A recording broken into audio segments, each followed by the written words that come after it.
conversatorio, este espacio que tenemos preparado desde Tabat, México, para todas, para todos ustedes, con el tema de adicciones y psicoterapia. Les agradeceremos que puedan ir activando las cámaras para podernos estar viendo un poquito más, estar viendo sus reacciones, y bueno, pues estaremos también aquí interaccionando a través de este medio y de los comentarios en el chat de este mismo grupo, de esta misma sesión. El día de hoy les hemos invitado con el fin de plantear un tema de relevancia para la sociedad, no solo en la actualidad, sino que es algo que ha sido tema de discusión pues desde hace ya mucho tiempo atrás. No obstante, sí la situación de pandemia y el encierro de la cuarentena ha agravado significativamente pues esta situación. Se trata del tema de las adicciones, para el cual hemos invitado a un experto en el área que nos comentará no solamente acerca de las adicciones, sino también de su tratamiento a través de la psicoterapia. El invitado que les hemos preparado el día de hoy es José Luis Iberri Azcona. José Luis es psicólogo egresado del Instituto Universitario de Ciencias y Humanidades, es egresado de la maestría en psicoterapia breve por el IAPI Universidad. Él ha trabajado en la atención de consumos problemáticos desde el año 2013 hasta la fecha. Es colaborador también en programas de prevención y atención a las adicciones en distintos organismos gubernamentales, en empresas y en ONGs también, con participación en TED Talks con el tema de adicción y espiritualidad, además de ser, por supuesto, coordinador operativo en Tabat, México, desde hace 6 años, y fungir como docente y psicoterapeuta particular. Me voy a permitir explicarles cómo será la dinámica del ejercicio que tenemos preparado el día de hoy para ustedes. El ejercicio que hemos preparado está pensado en un esquema de diálogo abierto. Buscaremos reflexionar a partir de los campos profesionales en los que nos situamos, ofreciendo claves para prevenir y atender, por supuesto, a las adicciones. A quienes nos acompañan en esta sesión, les invitamos a dejar sus comentarios y preguntas aquí mismo en el chat de la sesión, las cuales van a ser atendidas al finalizar este ejercicio. También les pedimos de favor que nos puedan comentar cuál fue el medio por el cual se enteraron de este conversatorio y qué otros temas les gustaría estar viendo, que les estuviéramos trayendo para futuros conversatorios. Sin mayor preámbulo, José Luis, te cedo la palabra. Muchas gracias, Efren, y bienvenidas y bienvenidos a todos. Qué gusto tenerlos por acá en este conversatorio.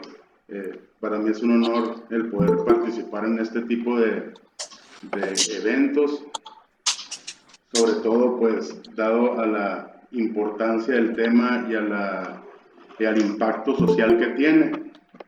Entonces, es muy grato poder representar a Tabat, México, ¿verdad? En un evento como este, y el poder hablar de estos temas delicados que a veces son fibras sensibles para muchos de nosotros o para muchos de nuestros usuarios, para muchos de veo muchos alumnos también, muchos de los que estamos enfrentando esta realidad y que están formándose para atender la salud mental, y pues las adicciones no son la excepción. Entonces, muchas gracias y bienvenidos y bienvenidas sean todos. Muchas gracias a ti, José Luis, por compartir este espacio, por darnos la oportunidad, hacernos pues el espacio en tu apretada agenda para estarnos aquí compartiendo con este tema que no te es para nada ajeno.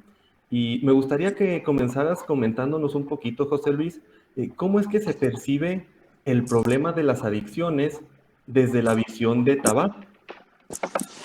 Con mucho gusto, Efraín. Nosotros aquí en Tabat, Tratamiento Avanzado en Adicciones, concebimos la adicción desde una perspectiva naturalista.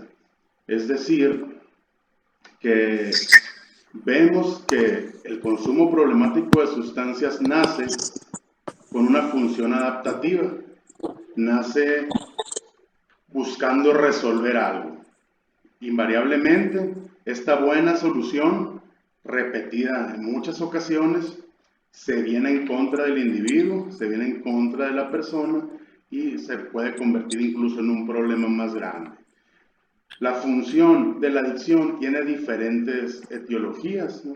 En las diferentes interacciones que tiene el ser humano. Tiene diferentes vías, digámoslo así, desde su origen, ¿no? Desde calmar dolores emocionales, desinhibir al individuo o al usuario para afrontar la dificultad en sus habilidades sociales, hasta inclusive una función en la dinámica familiar. Por ejemplo, no es un caso que siempre sea así, pero que aparece en algunas ocasiones que nace el consumo problemático dentro de una dinámica familiar y se está cumpliendo una función. La función a veces de mantener unido al matrimonio, de que sea la preocupación o la mortificación lo que genere o llame la atención y todos los demás puedan incluso esconder sus propios fantasmas, digámoslo así, sus propias situaciones en un consumo problemático de un miembro del sistema familiar.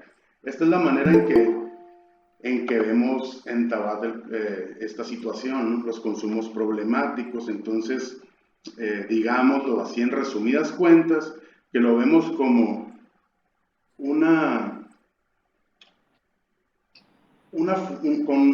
condición que nace con la función de resolver un problema que se convierte en un problema aún más grande. Y es de la manera en que lo afrontamos también aquí, ¿no?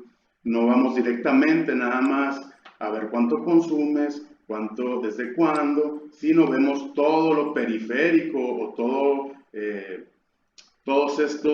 las posibles funciones que podría tener el denominado síntoma, ¿no? Que es el consumo problemático, ¿no? Si hay duelos, pérdidas no resueltas, si hay problemas en las creencias, si hay choque en el sistema de valores y la conducta, si hay situaciones de trauma, de dolor emocional, de relaciones sociales, de desarrollo de habilidades, y en un equipo multidisciplinario trabajamos en pro de buscar una recuperación propia.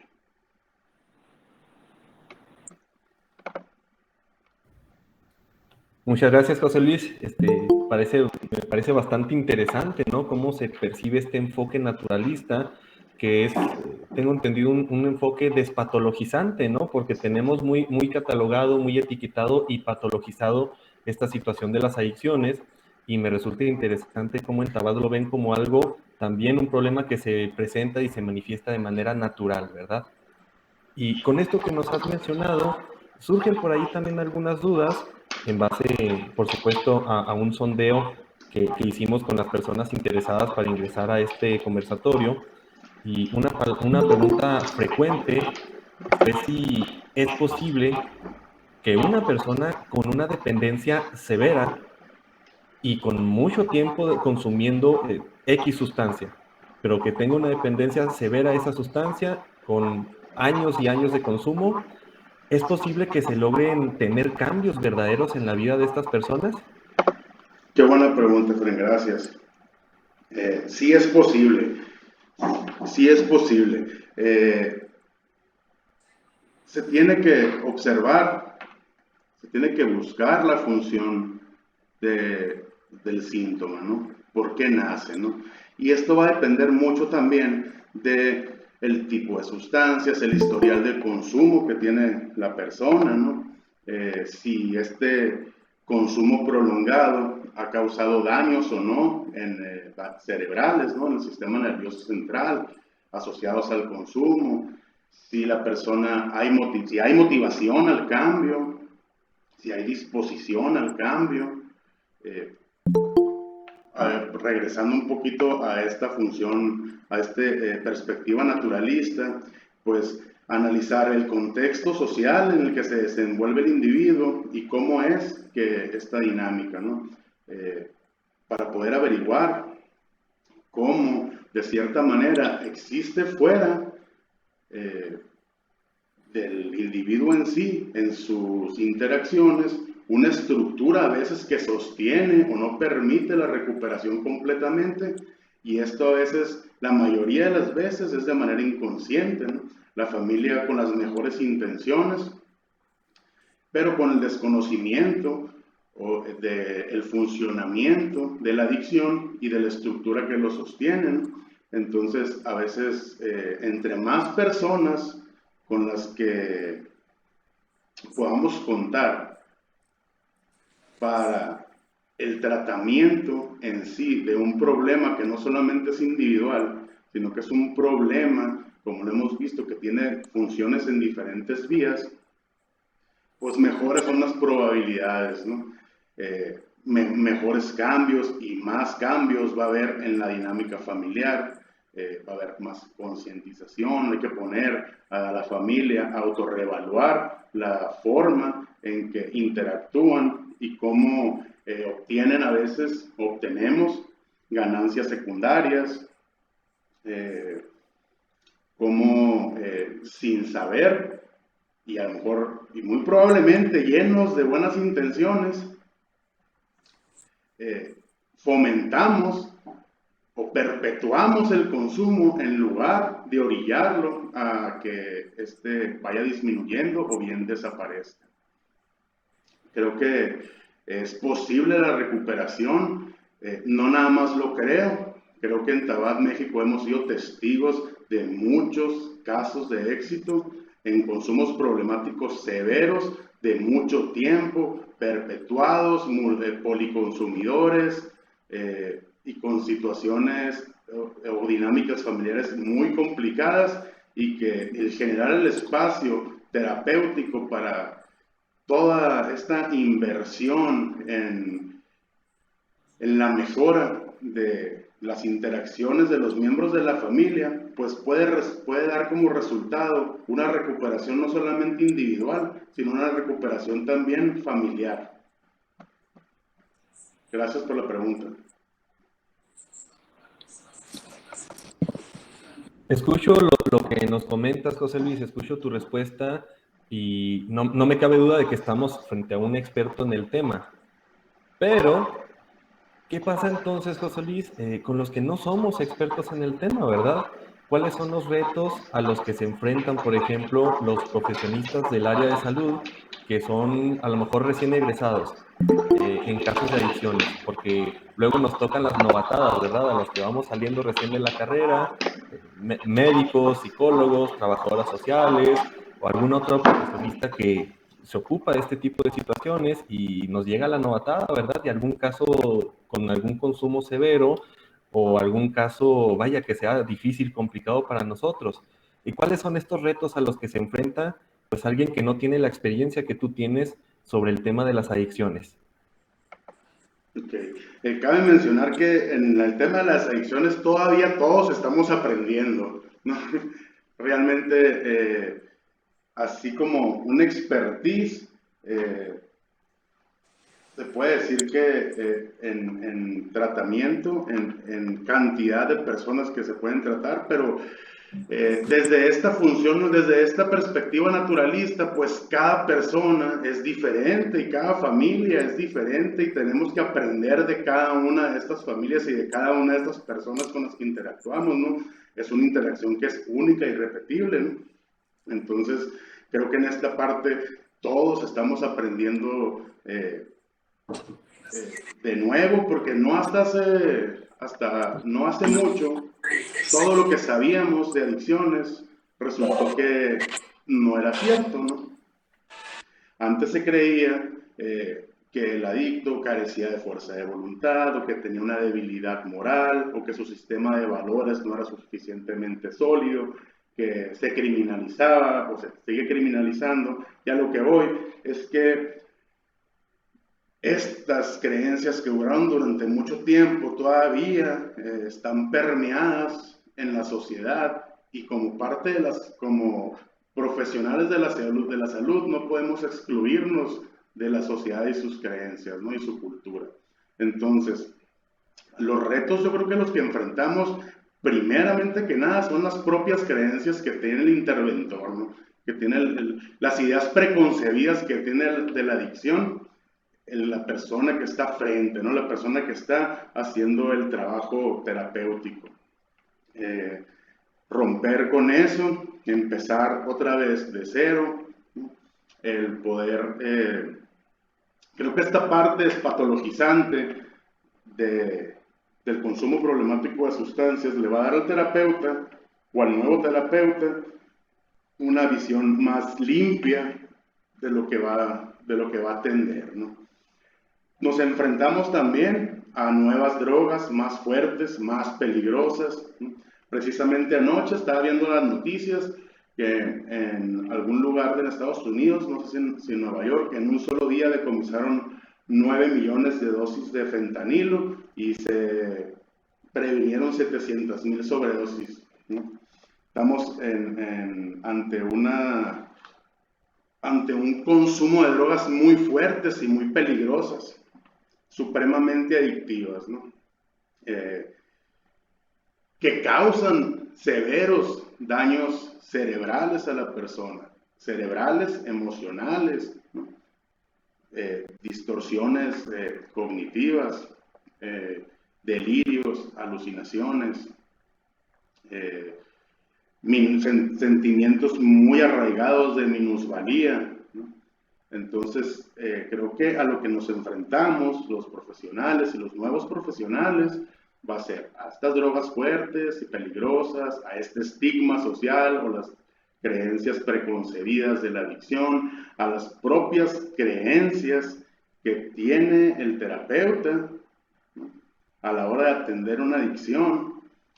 También una de las cosas que veo, a lo que nos enfrentamos, es a la estandarización de los procesos terapéuticos de tipo residencial, porque pues nosotros somos un centro de tipo residencial, ¿no? Esta estandarización, lejos de ir agarrando a una persona como un individuo único, busca o logra, ¿no?, el poder verlos como un grupo. Y la realidad no es así, ¿no? Al menos desde nuestra concepción naturalista, ¿no? Podemos ver que cada persona es diferente, que cada persona tiene distintas necesidades, ¿no? Que las etiologías, ¿no?, las funciones, digámoslo así, que tiene la adicción en cada persona son distintas, ¿no? También esto es un reto, ¿no? Porque nos vamos a ver de cierta manera con un abanico menos amplio de posibilidades para atender. Y yo creo que la intención debería ser el ampliar el abanico, ¿no? Ampliar la gama de tratamientos, cortar más a la medida los tratamientos cada vez en lugar de estandarizarlos. La estandarización y la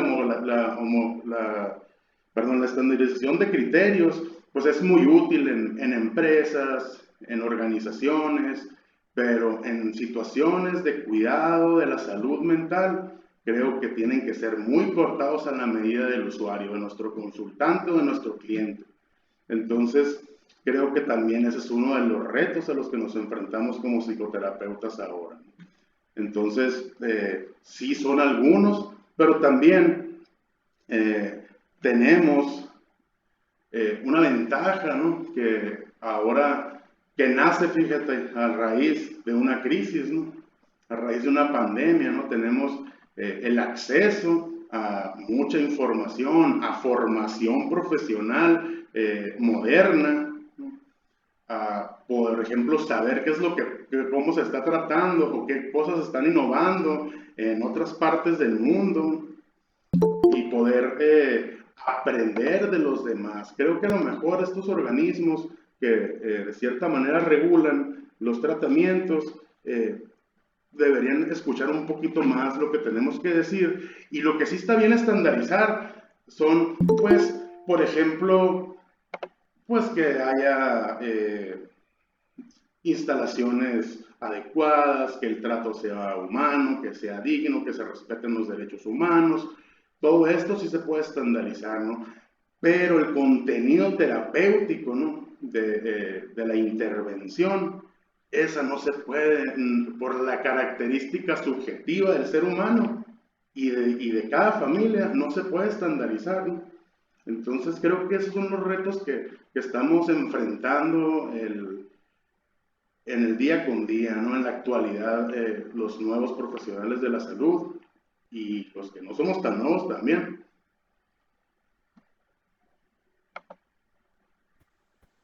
Veo que son para nada pocos y para nada sencillos estos retos a los que nos estamos enfrentando, ¿verdad? Y me gustaría preguntarte también, José Luis, ya sabiendo un poquito de estos que son los retos, ¿cuál sería una recomendación, por ejemplo, que tú le tuvieras a estos nuevos profesionistas del área de salud que van a salir al campo, van a salir ahora sí que a la vida y se van a topar con este y otro tipo de situaciones, ¿no? Pero hablando específicamente de la atención a las adicciones, ¿qué les podrías estar recomendando? Claro, con mucho gusto. Creo, bueno, más bien estoy convencido de que la formación es un pilar, ¿no? El dejar de adivinar lo que estoy haciendo, el adquirir un pensamiento más crítico y más holístico de la psicoterapia, ¿no? El formarse, el voluntariarse, el acudir a diplomados, conferencias, que es escuchar qué es lo que las demás personas tienen que decir, ¿no?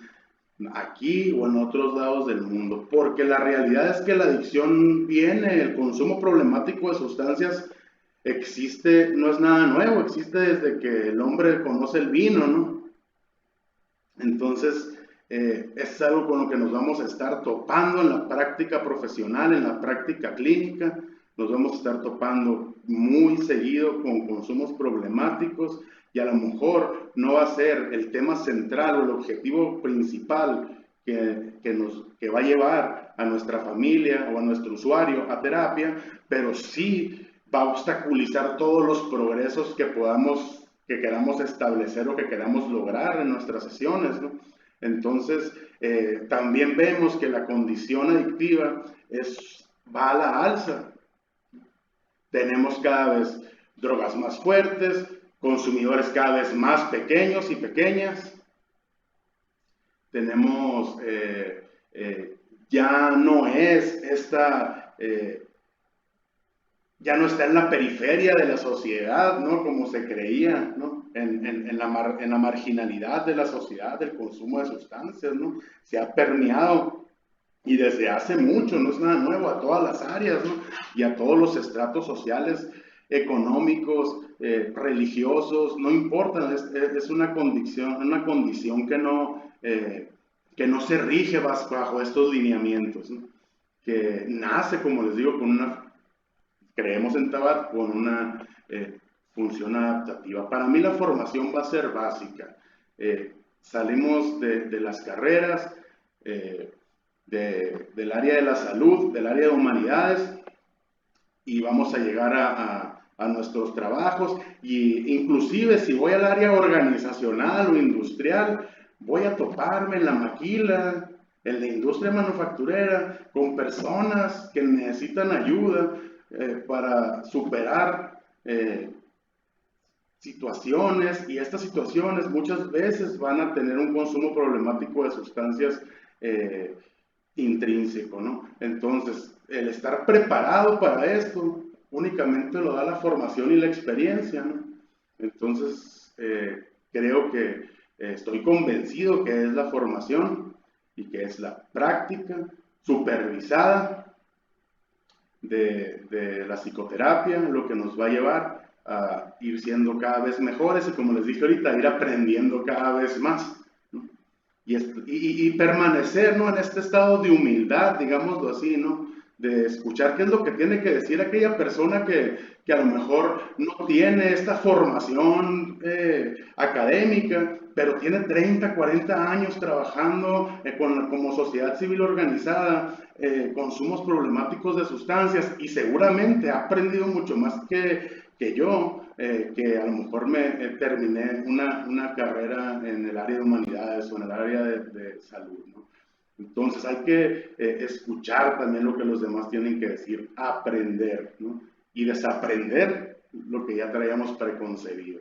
Esa es mi recomendación a los recién egresados, a los que están estudiando o a los que quieren, de cierta manera, acompañar a una persona en su recuperación.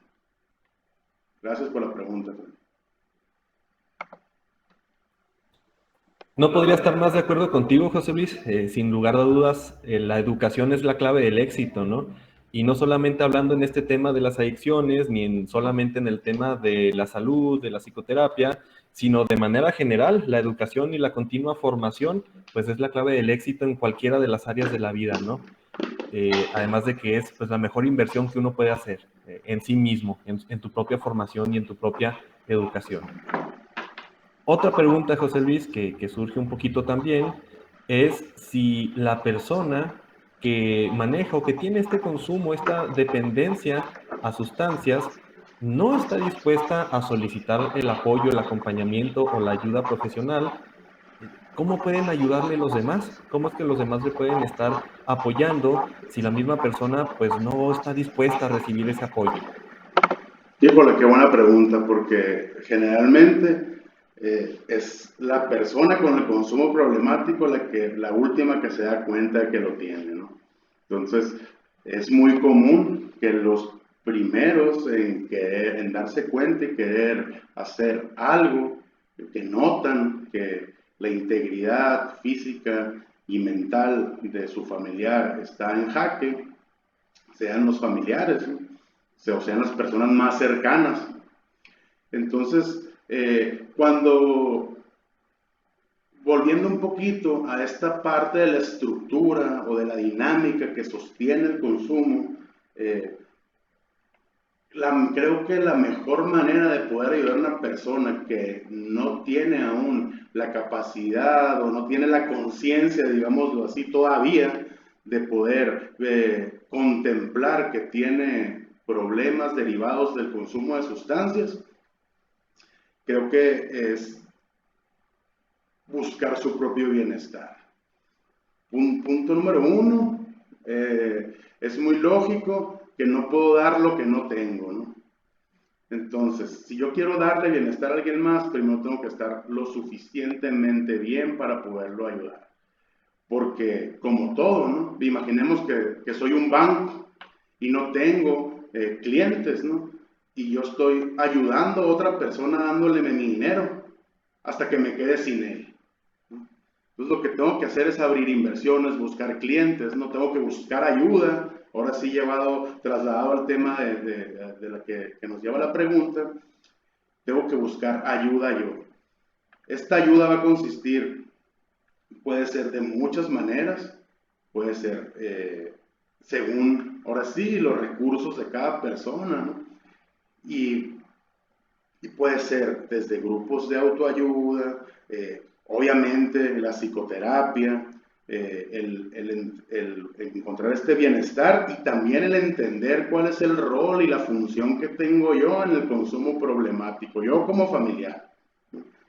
Si estoy favoreciendo inconscientemente a que esto se perpetúe o estoy llevando acciones concretas que vayan orillando a mi persona, a mi familiar, a buscar ayuda. Entonces creo que la mejor manera de ayudar es ayudándose, es ayudándonos. Yo a veces lo veo de esta manera, ¿no? No todo el tiempo, porque como les digo, no puedo estandarizar, ¿no?, lo que pasa, ¿no? Sin embargo, por lo general puedo ver que la persona con la que choca, el consumidor problemático de sustancias, generalmente es la persona que está tratando de ayudarle realmente. Y la persona con la que se alía, con la que genera esta alianza, es quien favorece el consumo. Es inconscientemente, yo no puedo decir, y obviamente porque lo sé, que no, que la familia está siempre, la mayoría de las veces, bien intencionada, ¿no? Pero como dice el dicho, ¿no? De buenas intenciones está lleno el camino al infierno, ¿no? Entonces, el saber qué hacer estando yo o estando esta persona que busca ayuda para ayudar a su familiar en una situación de bienestar y desde ahí poder autorreevaluar cuáles son las acciones concretas que puede hacer para orillar a su familiar o a su ser querido a buscar ayuda, va a ser un punto clave en la recuperación. Por eso les comentaba hace ratito, ¿no? Que entre más personas estén involucradas en el tratamiento, pero involucradas desde la receptividad, involucradas desde esta parte de la aceptación de que este tema me rebasa y no soy yo el que tiene las soluciones, sino que vengo a aprender también, ¿no? Porque muchas veces pasa que creemos que tenemos las soluciones y estamos en el mismo papel que el consumidor problemático. Llevamos estas mismas soluciones que aparentemente son buenas, pero que nada más están perpetuando el problema, ¿no? Que nada más lo está encarneciendo, ¿no? Se está encarnando. Entonces, definitivamente, ayudarme para ayudar. Muchas gracias, José Luis, por la respuesta. Y ya acercándonos un poco hacia el final de este espacio, de este conversatorio, sí me gustaría dar la oportunidad de un par de minutitos para que aquí el público que nos está acompañando pueda comentar, transmitir también alguna duda, alguna pregunta que tenga y por supuesto pueda estar siendo aclarada por ti, José Luis. Por ejemplo, aquí tenemos a Diego, que nos pregunta cuál sería la mejor manera de poder prevenir el consumo de adicciones en adolescentes. Si nos pudieras compartir un poco, José Luis. Claro, gracias Diego por tu pregunta, qué interesante. Eh, la mejor manera, así como tal, sería también como querer dar una receta, ¿no? Como querer estandarizar. Sin embargo, sí hay maneras de prevenir, ¿no? Hay que, ahora sí, yo creo que por mi formación, pues soy de mucho visualizar a cada dinámica y a cada interacción y a cada persona como única, ¿no? Entonces, la manera de prevenir también yo creo que es la psicoeducación, la psicoterapia también, si podemos ver ciertos focos rojos o factores de riesgo o estos posibles precipitadores de conductas no nada más adictivas, ¿no? También antisociales o delictivas inclusive, ¿no? Entonces, el poder ver el contexto en el que se desenvuelve el adolescente, ¿no? Conocer un poquito de su historia de vida, conocer un poquito de cómo observa o cómo construye su realidad, ¿no? Cómo percibe la situación que le rodea, partiendo de esto, ¿no? Partiendo también de su grupo de pares, de cómo percibe también las situaciones que ocurren en casa, ¿no? Porque a veces somos como que creemos que los demás perciben las cosas como nosotros. Y te voy a poner un ejemplo, ¿no? Yo puedo tener una mascota en mi casa y mi hija o mis hijas o alguna de mis hijas la ama profundamente, ¿no? Y se muere el perro. Para mí a lo mejor es, bueno, se murió el perro, no le hace, le compramos otro y no pasa nada, ¿no? Esa es la manera en que yo la percibo la situación. Pero a lo mejor para mi hija es una pérdida significativa y dolorosa, ¿no? Entonces, esto lo hago para recalcar la importancia de poder cortar a la medida, poder entender un poquito al ser humano desde desde sus propios ojos, ¿no? Cómo ve la vida desde sus ojos. Ahora sí, el dicho de que cada cabeza es un mundo aplica aquí perfectamente. Creo que una de las maneras de ayudar a estos adolescentes que están a lo mejor en una situación de riesgo o que no están, pero no queremos que estén, es desde la psicoeducación hasta las intervenciones psicoterapéuticas. Si esta persona, si este adolescente es mi familiar, pues también poder evaluar, ¿no? Cuáles son las situaciones problemáticas que suceden en mi hogar, ¿no? Cómo es mi relación con él. Soy yo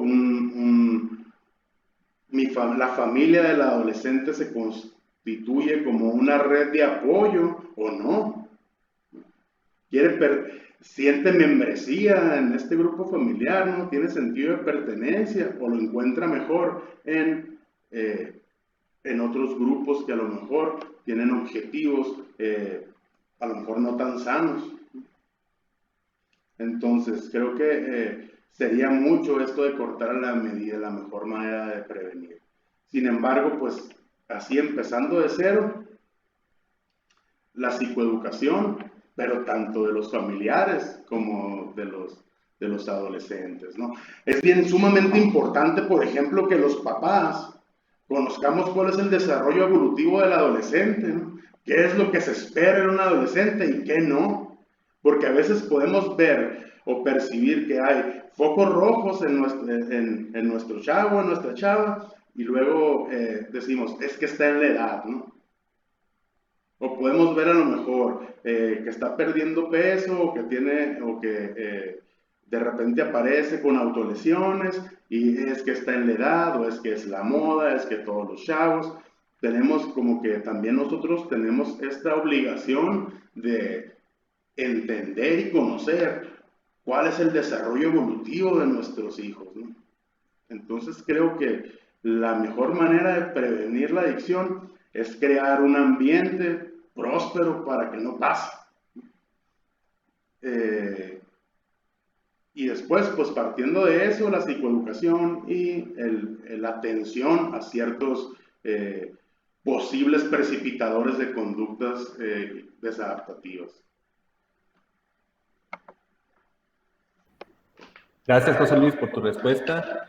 Hay un par de preguntas más que nos comparten aquí en el chat y yo creo que con este par de preguntas estaríamos cerrando este espacio del conversatorio, haciendo la aclaración de que si cualquier otra persona tuviera alguna duda en específico que surja un poco después tal vez de haber presenciado el conversatorio, se pueden poner en contacto con nosotros. Vamos a seguir atendiéndolos, dándoles la respuesta y pues seguirlos apoyando en lo que se vaya necesitando. Ahorita nada más por cuestiones de los horarios, de los tiempos, respetando los espacios que ustedes nos están brindando allá en sus casas, en sus trabajos, vamos a contestar un par de preguntas más y a proseguir entonces con el conversatorio. Tenemos una pregunta, José Luis, de Carlos González. Menciona que muchas personas entran en los anexos para rehabilitarse, pero al terminar su estancia, la mayoría de las veces reinciden. Aquí hace un par de cuestionamientos. ¿Qué es lo que falla en esa variable? ¿Y cómo asegurarnos de una mejora estando fuera de un anexo? Ok, muy buena pregunta, ¿no? El proceso de cambio tenemos que contemplar siempre la posibilidad de una recaída. De hecho, las recaídas son partes puede ser, no obligatoriamente, pero puede ser una etapa del proceso de cambio en la rehabilitación. Lo que puede estar pasando o la mejor manera de ayudar a esto, ¿no? Vuelvo a la pregunta a la anterior, ¿no? O a la antepasada, ¿no? Es ayudándome yo.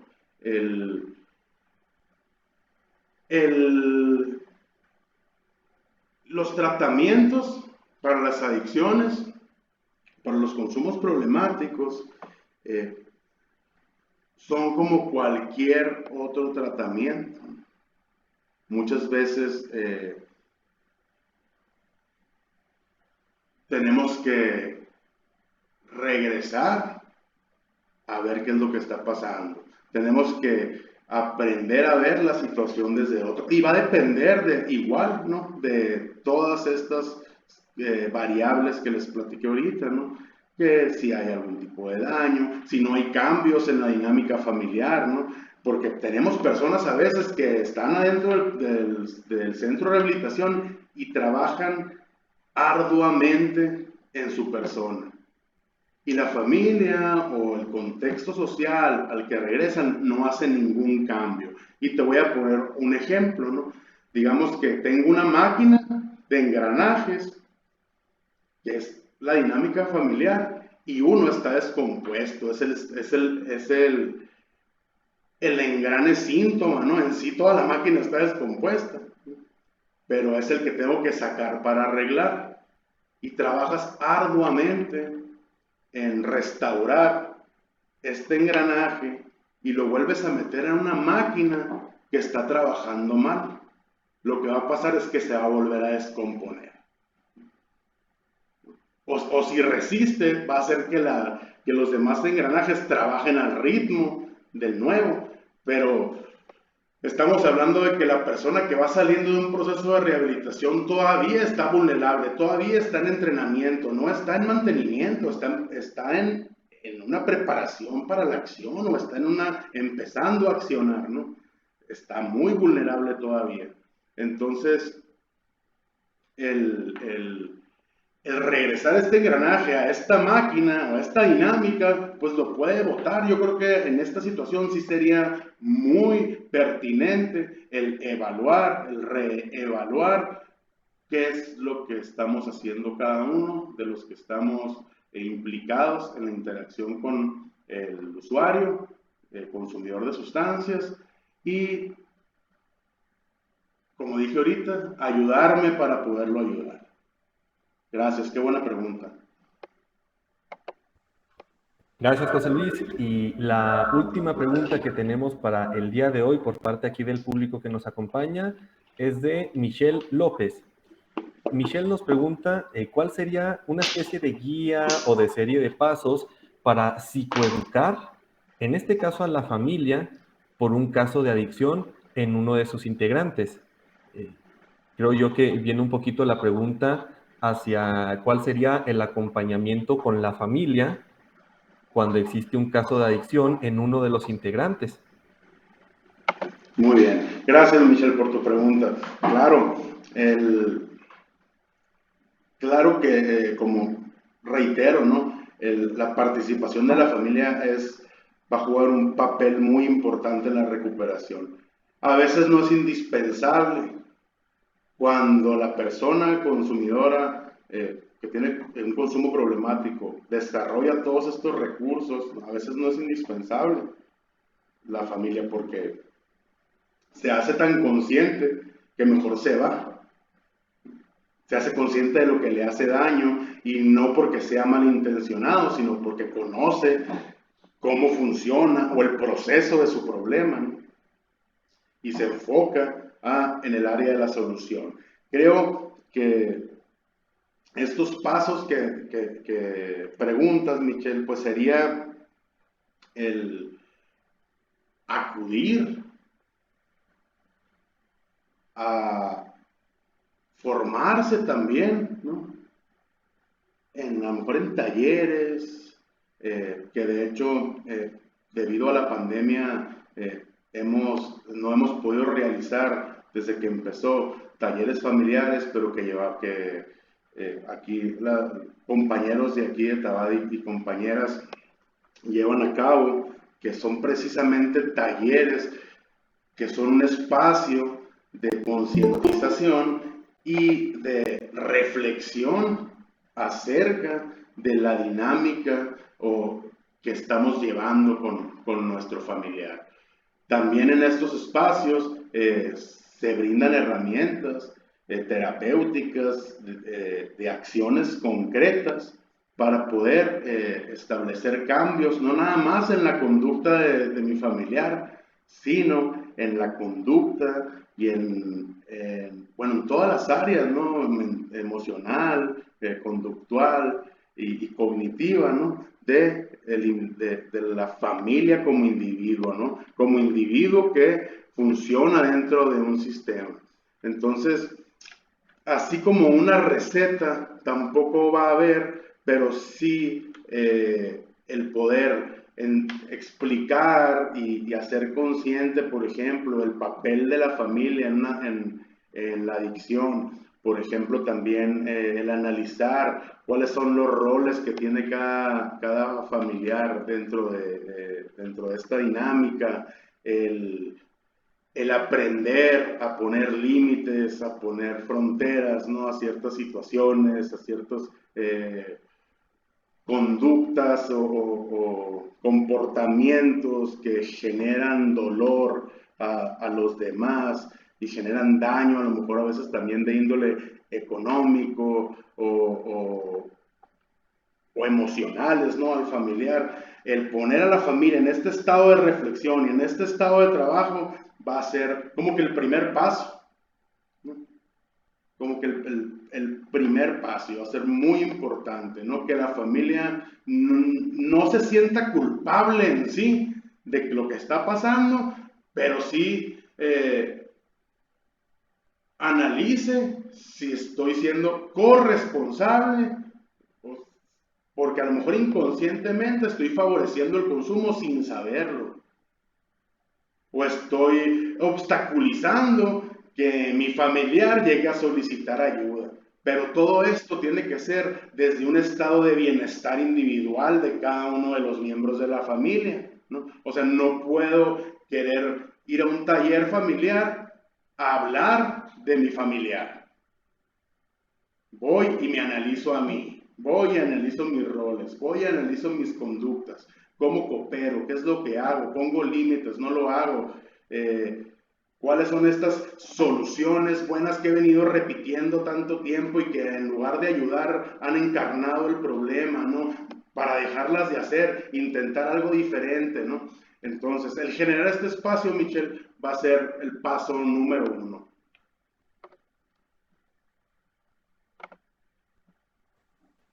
Gracias, José Luis, nuevamente por la respuesta. Gracias a quienes estuvieron aquí compartiendo sus dudas. Carlos, Diego, Michelle y cualquier otro que tenga alguna otra duda, pues seguiremos en contacto también vía telefónica, vía WhatsApp. Por ahí les estaremos compartiendo los números para estar pues aclarando cualquier duda que tenga. Ya un poco yendo hacia la recta final de este conversatorio, me permito hacer algunas breves conclusiones, tal vez muy puntuales, sobre lo que nos ha compartido el día de hoy José Luis Iber. Nos comentabas, José Luis, por ejemplo, que en Tabá se tiene una visión naturalista sobre los problemas, que yo lo comparo bastante con este enfoque ericksoniano, ¿no? De ver los problemas como una situación, los problemas o los síntomas, y en este caso el consumo, como algo totalmente natural, como algo que surge adaptativamente en la vida de las personas para afrontar una situación, para ayudarnos a salir adelante de algún problema en específico, pero que al continuar con esta conducta, en este caso el consumo, en otros casos se le llamará síntoma, se convierte en un problema nuevo y más complejo que estar enfrentando, ¿verdad? Ahora sí que es cuando nos sale más caro el caldo que las albóndigas, dicen por ahí. Y es esta parte donde tú nos dices que se encarna el problema y se hace cada vez más grande. Una solución que aparentemente nos funciona momentáneamente, si la seguimos repitiendo, cuando deja de tener una razón, un motivo de ser, pues se convierte en un problema todavía más grande y complicado de estar atendiendo. Ese es uno de los puntos que recupero de lo que nos estás comentando. Otro punto sería la importancia de ver cada caso como algo totalmente único e irrepetible. La estandarización y hacer protocolos de atención no necesariamente puede ser bueno, porque le quitamos un poco la individualidad tanto a la persona como al síntoma, como al problema en sí mismo, ¿no? Y eso nos hace que estemos produciendo terapias en línea, ¿no? Como la maquiladora, como una receta de cocina, y que no necesariamente va a ser productiva para la persona que está ahí en ese preciso momento en la consulta. Yo creo que eso es parte también de lo que nos preguntaban ahorita algunos de los participantes, de pues entra la gente a los centros de rehabilitación y al salir recaen continuamente, ¿no? Y si vuelven otra vez al centro, pues se les va a tratar otra vez exactamente igual y el resultado va a ser el mismo, van a volver a recaer. En ese sentido, la estandarización y hacer protocolos de atención no siempre pueden ser tan buenos, tan productivos, sino que hay que atender cada caso de manera individual y hacer lo que conocemos los ericksonianos como una terapia cortada a la medida, ¿verdad? Para cada una de las personas y cada una de las familias. Y eso me lleva al tercer punto con este tema de las familias, que el trabajar con personas que tienen una situación, un problema de consumo ya bastante arraigado, pues conlleva un trabajo interdisciplinario. Y este trabajo interdisciplinario no solamente conlleva al médico, al psiquiatra, al psicólogo, a la trabajadora social, al padrino en el centro, sino que involucra también a la familia, ¿verdad? Y la familia tiene que ser partícipe también y jugar un papel importante en este equipo interdisciplinario para lograr pues la sanación, para lograr la curación, que la persona salga adelante de esta situación problemática de consumo, ¿no? Son algunos de los puntitos que logro abstraer de lo que nos estás comentando de manera muy breve, muy sintetizada tal vez, pero pues es un poquito de lo que logro abstraer.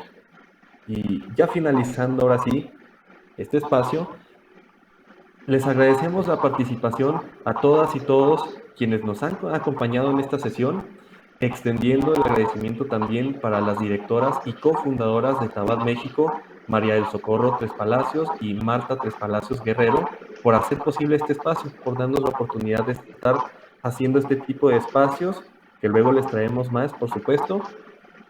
Y para aquellos que estamos cada vez más y más interesados en el tema, les comparto también que el licenciado Iberri en Tabad cuentan con un diplomado con el nombre Enfoque Estratégico de Psicoterapia Breve para la Atención de las Adicciones, donde se profundiza en este tema que se está viendo en este conversatorio y se otorgarán claves para la rehabilitación, con base, por supuesto, en la experiencia que se tiene en el Centro Tabad, que tiene pues, resultados confirmados, ¿verdad? Para mayores informes, ya el licenciado Iberri les estuvo compartiendo por ahí un número de teléfono al que pueden estar mandando su WhatsApp y les comparto también que se tendrá una reunión informativa el próximo día sábado en las instalaciones ahí de Tabad México a las 4 de la tarde, si mal no recuerdo, José Luis, para quienes les interese obtener mayor información sobre este diplomado que se va a estar ofertando, donde se les van a ofrecer pues claves y estrategias para la atención a situaciones de adicción, de consumo problemático, desde este enfoque y esta visión que nos ha compartido José Luis y que es lo que han trabajado y les ha generado muy buenos resultados ahí en Tabas. Sin más por el momento, José Luis, muchas gracias por el ejercicio y espero que todos tengan pues, excelente fin de semana. Muchas gracias y gracias por su tiempo y por escucharnos. Quedo a la orden de todas y todos. Ahí puse mi teléfono en el chat. Se lo repito, 614-149-4089.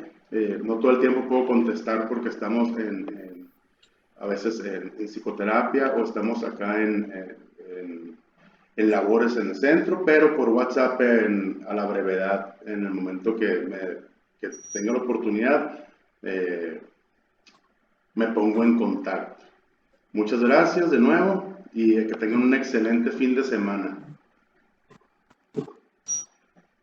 Gracias, José Luis, como siempre, excelente. Muchas gracias. Gracias, Lupita. Gracias. Bye.